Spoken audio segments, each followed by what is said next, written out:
Yeah, the Overwhelmosity here, back in action for more Impossible Attraction. That's right. We're trying to figure out whether it's possible or impossible for our old learned friend, to have committed murder. As we continue the trial of the last of Great Ace Attorney 2, Resolve. And honestly, I don't think it's possible.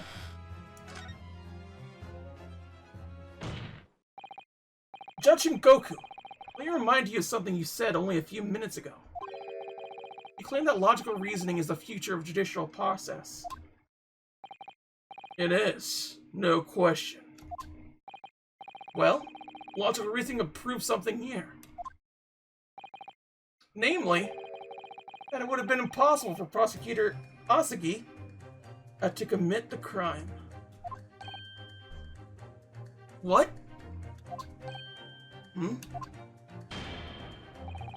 The court will only accept an argument that is supported by compelling evidence. So present what you have, counsel.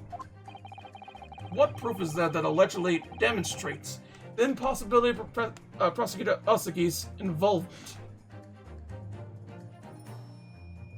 Impossibility. The impossibility. Small piece is missing. It was discovered by Gina. Has all that thing there. There's a thing attached to it. Hereby request that upon my death, any and all materials possessed and wealth belonging to me in London be delivered to my son. As with the deep sadness, I accept my fate in the foreign land and the knowledge that I will never see my homeland again. I regret nothing about choosing my path. No. What is the thing that would suggest that he did not do it?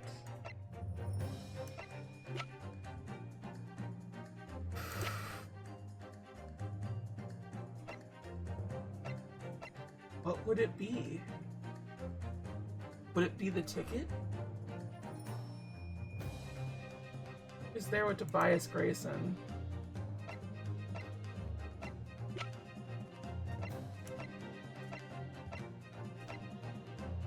Probably best avoid handling it.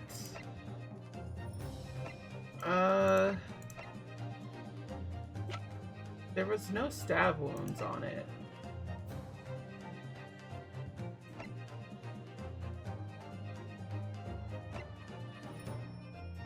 I think it's this, honestly. That was removed from the scene. I imagine he could take it, and like, that's his thing. That's the reason why he took it.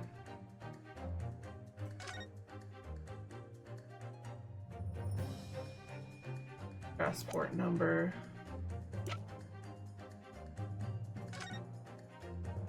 It's just the tip missing there.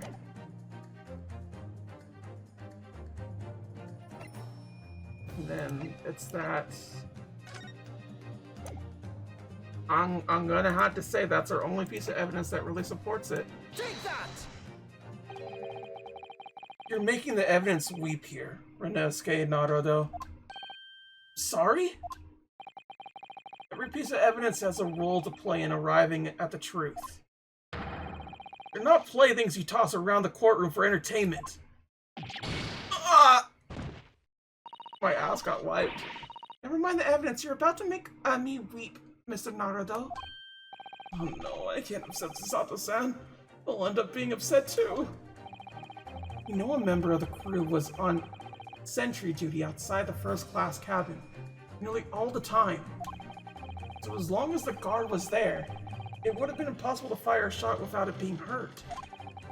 And that very much narrows down when the crime could have been committed. Okay. So it's this? So he wasn't there for like 20 minutes. Take that! This itinerary for crew members of the SS Cruise, my lord. This is conclusive proof. Itinerary? How does this prove anything? Judge Jigoku, the moment you acknowledge that you found the victim's body in your cabin, this itinerary suddenly became much more significant. What? Why?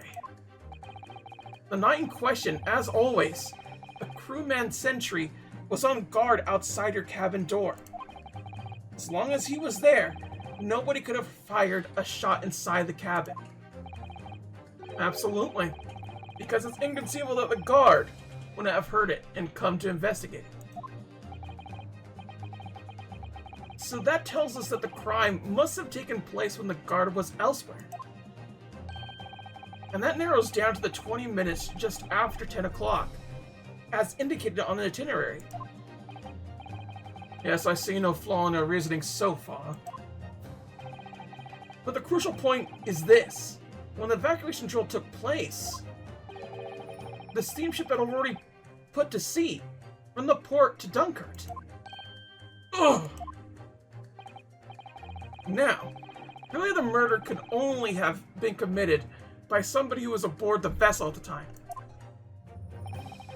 But Prosecutor Osugi stated at yesterday's proceedings. I didn't come to Great Britain to take anyone's life. So I left Grayson and disembarked the ship. Spent that night at a boarding house in the town. Returned to England the following morning.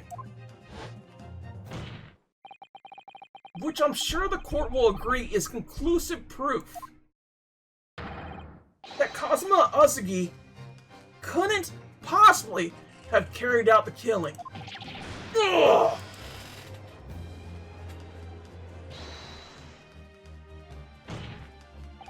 No, absolutely not. I don't accept that at all. What do you mean? The boy's just saying that to exonerate himself. Can't trust that we really disembarked the vessel. Obviously, after he left my cabin, he hid himself somewhere nearby onto the ship. Just waiting for his chance to come back. No, that's out of the question. Isn't it, Kazuma? As the defense rightly recalls, I disembarked the vessel and spent the night in a boarding house in Dunkirk.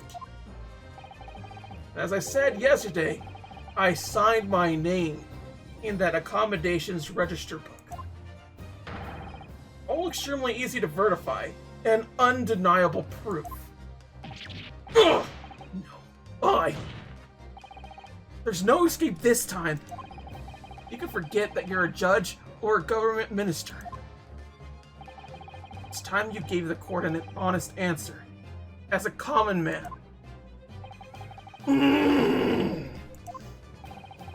You killed Inspector Tobias Grayson and transported his corpse back to Britain.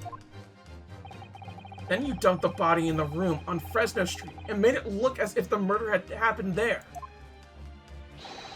That's what really happened, isn't it, Senshiro Jigoku? It's that damn trial 10 years ago. That's when all this began. Looking back now, my fate was decided that day. I was doomed already.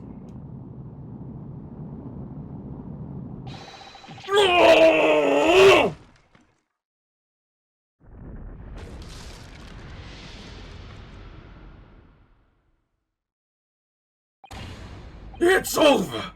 My life is over!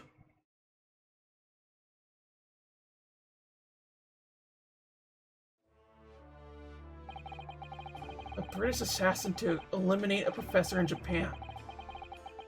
Japanese assassin to eliminate a detective in Britain.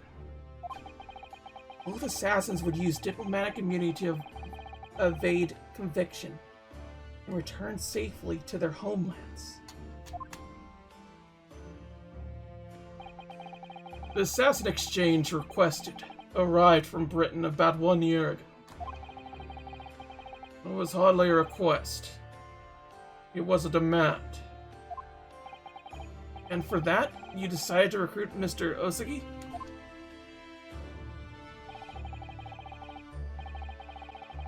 But things didn't go according to plan.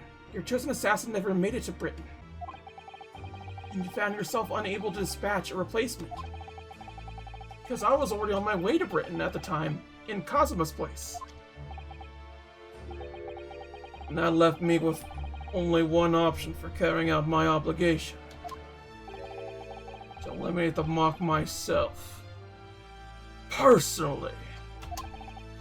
Of course, there was but a single opportunity for me to do that. The International Forensic Science Symposium, I presume. That's right. Decided it would be the safest to carry out the plan before my arrival in Britain. So I enlisted the help of my British counterpart. And made arrangements for a pretext that would take the inspector to Dunkirk. To lure the man in, he was given a sham mission by the Reaper. What? Reaper? But there's only one person who could have done that. The mastermind of the entire operation. The Reaper himself. Ah! So, that means the assassin exchange was... It was all planned by the Reaper? I'm not at liberty to say anything about my British counterpart. Anyway, the inspector accepted the Reaper's mission and dutifully infiltrated my cabin on the steamship. It was all a trap designed to lead him to France and his own death. Oh, how awful. It was past 9 o'clock when I returned to my cabin for the dining hall that evening. I didn't give him time to attack me. I had choked him until he lost consciousness. But there was a guard just outside the door, so I had left it at that for the time being. Even the slightest noise might have aroused suspicion, so I bided my time, waiting. For the 20 minutes after 10 o'clock. I'd intended to finish him by strangulation. The moments before I had the chance, suddenly came around. It went for me in a reckless move.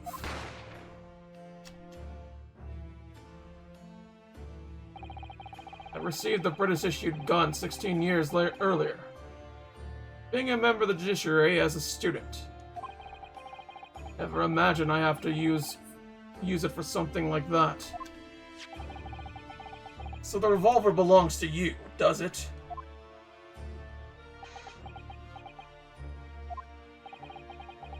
Then the victim was killed inside your cabin on the SS Cruise? Which begs the question of why you arranged for his body to be discovered in the room on Fresno Street. The young judicial assistant over there has already answered the question. There's no way I could take the body up on deck to throw it over the side. That's precisely where all the crewmen were gathered for the evacuation drill. But before the first-class cabin sentries returned, I took the corpse to the refrigerated room. And then, on arriving in Dover, concealed the body in your trunk in order to smuggle it past the border police. I knew I needed to take steps if the police were to be convinced when the body was found in London. In that case, he must have known. He must have made intimate details of Inspector Grayson's intended schedule. Yes. My British counterpart sent me everything I needed to know. The inspector was due to Fresno Street at 5 o'clock that afternoon in order to meet a man by the name of Huge Bo, from whom he would take back his police identification. Decided the man would be the perfect person to set up as the culprit. So I took a hackney carriage over there with the body still in my trunk. That must have been just after we took this photograph of you at the hotel then. Yes. I wasn't expecting a welcoming committee. I was more than a little nervous. On Fresno Street, I spotted a young girl selling little firecrackers. Miss Venus, of course. I conceded the candle trick there and then. I donned a simple disguise and approached the girl to buy enough firecrackers to replicate a gunshot. What sort of disguise? For some reason, the inspector had a bright red hairpiece, his own traveling case. So I put that on, although I suspect I drew more attention to myself in that than I would have otherwise. The hairpiece we found at the scene, Inspector had it ready for the red-headed leak investigation. Only arrived at the room around 4:45. So I quickly placed the body on the floor, moved the notice board, and set up my little candle trick. I arranged so the firecracker would go off with a bang around 15 minutes later. Then Mr. Bone, who was due to arrive at 5, would walk straight into a trap. Except, the last moment, I made a careless blunder. What was that? I imagine it was the bag of fish and chips. Huh. I didn't notice that it had fallen out of his overcoat pocket when I moved the body to the refrigerated room. Put it back in his pocket the following morning, but... well, it seemed the warmth of the heated cabin accelerated the decay of the fish. Anyway, that's everything. All the sordid details of what I did.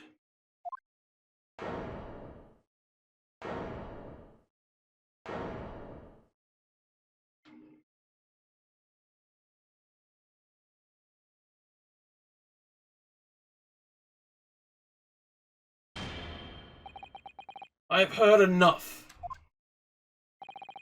We've arrived at the truth about the murder of one of the country's most capable and respected police inspectors. The witness will be tried in the coming days. For a crime of such a vile nature, you can expect the most severe penalty.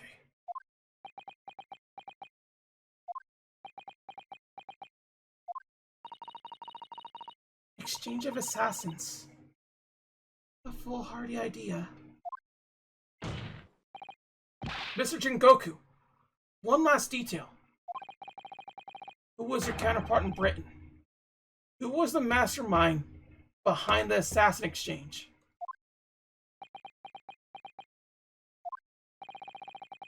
Nothing you say now could make matters any worse for you. Just tell us. Enough!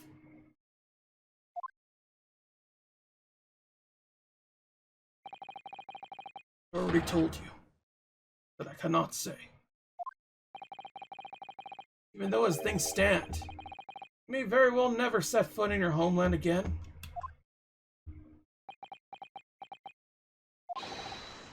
What are you waiting for?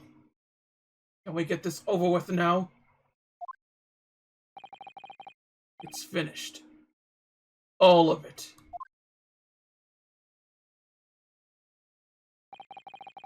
I'm finished.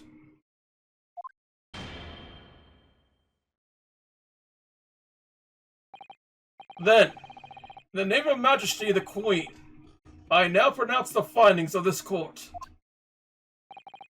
This man before us had admitted to be the willful murderer of Tobias Grayson.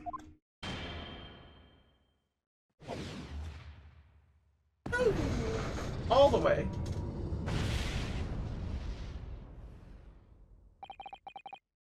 Senshiro Jigoku, it is of the opinion of this court that you should be found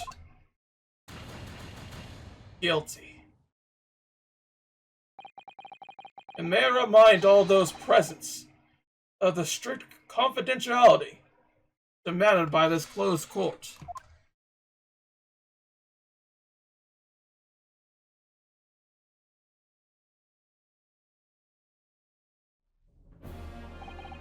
Moments ago, Mr. Jigoku signed a written confession, admitting to the murder of Inspector Grayson, and the sequential, convenience of, conveyance of the body. In short, the defendant's innocence has therefore been established beyond doubt. Oh, wonderful. Well done, Mr. Naruto. Yes, thank you. Is something wrong? I'm just a little troubled by his silence. Try to know the Reaper of the Bailey and this extraordinary assassin exchange. We do remain in the dark about these mysteries. However, insofar as the indictment brought against the defendant in this trial, we have reached a conclusion. I have every intention of pursuing both mysteries. As a prosecutor, as you wish. Now for a formal adjunction. I hereby declare the defendant, Barak von Zeeks. Objection.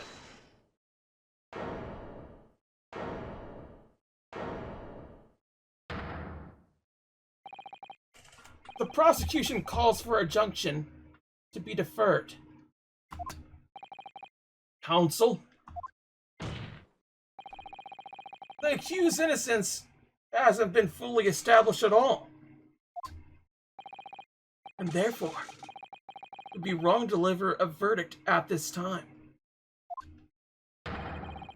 That is the prosecution's unwavering position. What? But Judge Jigoku has already confessed. Nevertheless, Barak von Zeeks has committed crimes for which he must be punished. Well, it would appear you have information the court needs to hear, Prosecutor Asagi.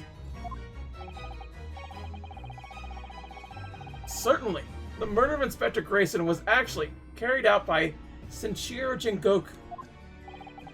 But it's clear from the witness's testimony that he was coerced into complying with the plot. Into this sick, merciless assassin exchange. That may be true, but...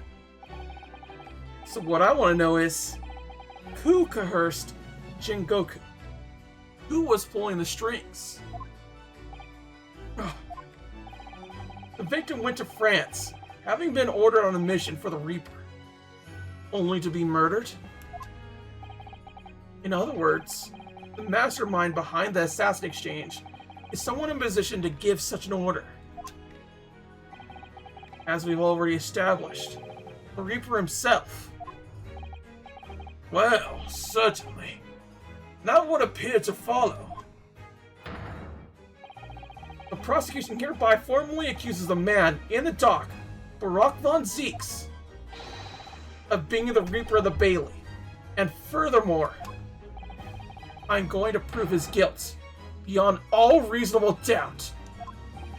What?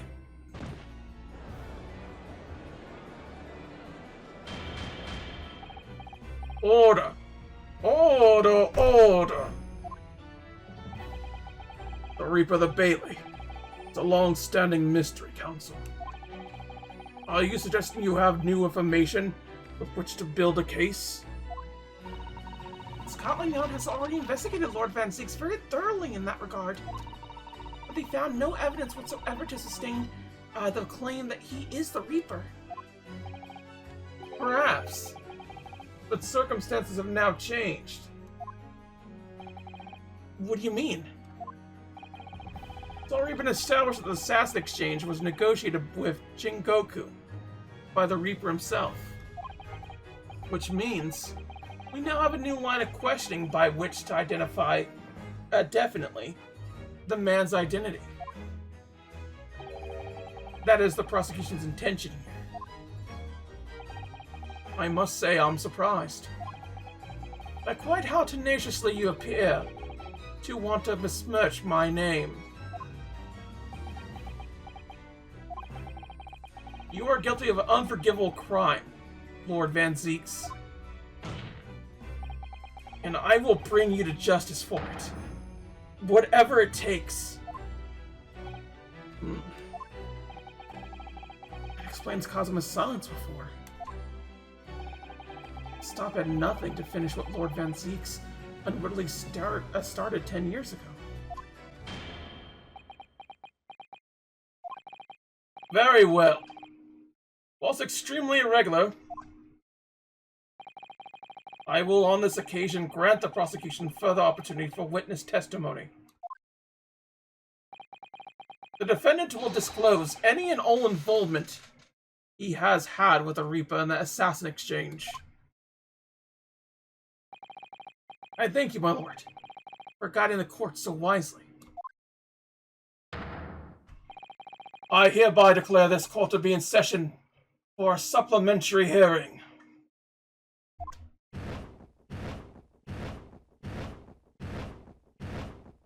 Oh dear. We at it again. Pray turn a blind eye to the discourtesy as I verify this vile and unremitting accusation. As insulted the contents of my hollow chalice. Lord Van Zeeks? I first had to suffer the facinium of the Reaper 10 years ago now. And ever since that time, I've endured the weight of implied guilt that's gone with it. So I welcome the change to testify now, and curse those allegations once and for all. Good. Then let justice aside, Lord Van Zeeks. The prosecution seeks to begin building its case by calling the accused to the stand as the primary witness, in order that he may answer the accusation brought by the prosecution that he is the Reaper of the Bailey. And what says the defense? The defendant in the witness stand can be extremely dangerous. Kazuma-sama is so emotional at the moment, he's not thinking logically. You're right that he's not himself. But I knew it would be like this. I came here today determined to face him through whatever might rise. As a lawyer, and as his friend. Then that's what we must do. The defense has no objection, my lord. Very well.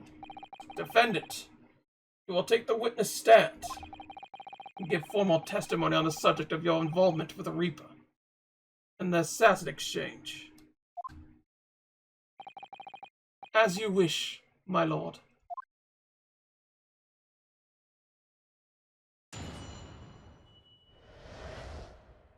The Reaper and the assassin exchange. I never taken the life of another, nor have I instructed another to kill. I've been investigating the truth behind the Reaper for years, and I was aware of Grayson's involvement. The reason why I went to Fresno Street that day, and how I came to discover the body. The point is, no common thread exists between myself, Grayson, and Dr. Wilson.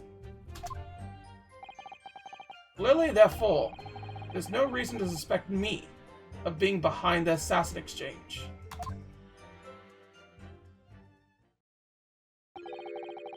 So you deny all accusations by the prosecution. Both that you are the Reaper of the Bailey, and that you masterminded the assassin exchange. I acknowledge that the public at large believe me to be the Reaper. However, that's a fallacy, which I alone am in position to forswear. Naturally, the prosecution believes the testimony just given by the accused to be untrue. Renosuke Naruhodo. Yes? Let me ask you. Why are you here? What really brings you to this courtroom?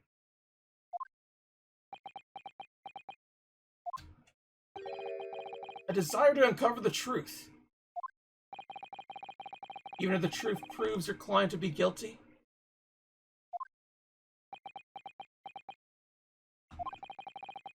From all my experiences in this courtroom, I come to realize something. The truth can't be hidden. Sooner or later, it will come out.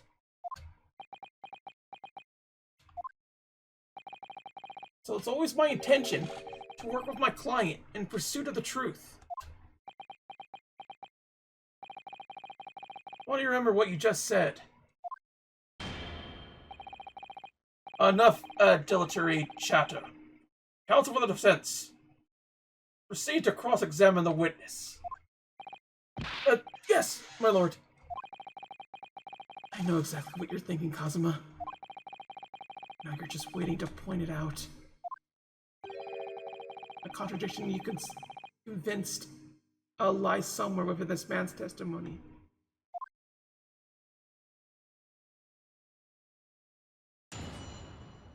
Well, next time, everybody, the Reaper and the Assassination Exchange. Until then, though, like, comment, subscribe if you can. Sayonara. Bye-bye.